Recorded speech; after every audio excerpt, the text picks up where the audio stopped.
सुधा सागर जी के चरणों में बारंबार नमोस्तु नमोस्तु नमोस्तु। माता जी के चरणों में बारंबार वंदामी। छुल्लक जी के चरणों में बारंबार इच्छामी। भैया जी को वंदना। गुरुदेव, मंदिर जी में जब सभी लोग अभिषेक करते हैं तो सभी लोग महिलाओं के आगे खड़े हो जाते हैं, तो उनसे अगर बोलते हैं कि भैया आप लोग साइड में हो जाएं, तो वो बात नहीं मानते और घूर के देखते हैं। ऐसे लोगों के लिए आप क्या कहना चाहते हैं? थोड़ा सा महाराज जी आप। भगवान के दर्शन करने का, देखने का पुण्य कम है। तुम्हारे दर्शन से दूसरे को बाधा पड़ रही है, वो पाप ज्यादा है।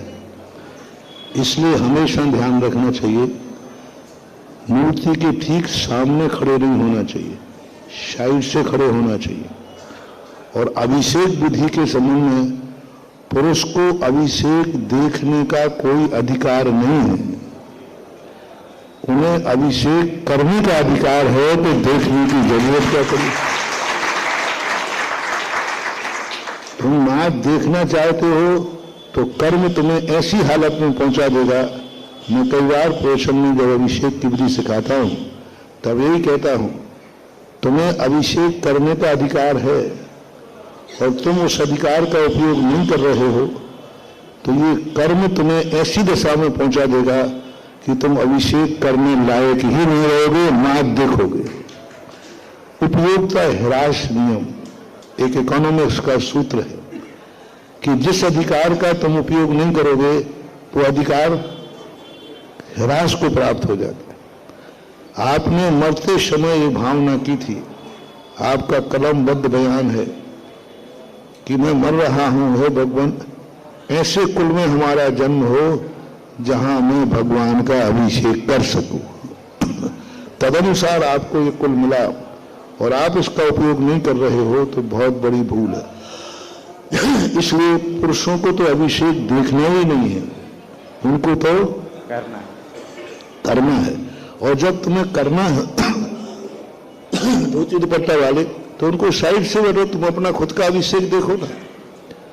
दूसरे का अभिषेक देखना और स्वयं को करते हुए अभिषेक देखना, ये सबसे बड़ा सगुन है। स्वयं जब अभिषेक कर रहा है और उसी को स्वयं देख रहा है, वो सबसे ज्यादा नेत्र को सफल करने वाला है। इसलिए हमेशा महिलाओं को करने नहीं मिलना है, तो उनको देखने की सुविधा हमेशा होना चाहिए। अरे एक नैतिक दृष्टि होती है। आप यात्रा करते हैं और आप बैठे हैं और कोई महिला खड़ी, तो नैतिकता क्या होती है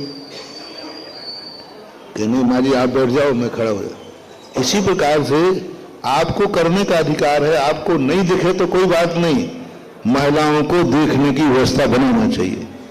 आप हट जाओगे तो आपको दिखेगा नहीं, लेकिन महिलाओं को दिख जाएगा, तो आपका हट जाना श्रेष्ठ है, अभिषेक नहीं देखना श्रेष्ठ है। और सबसे ज्यादा पुण्य लगेगा कि आपने हट करके स्वयं अभिषेक देखने का त्याग किया और महिलाओं को मौका दिया, ये सबसे अच्छा है।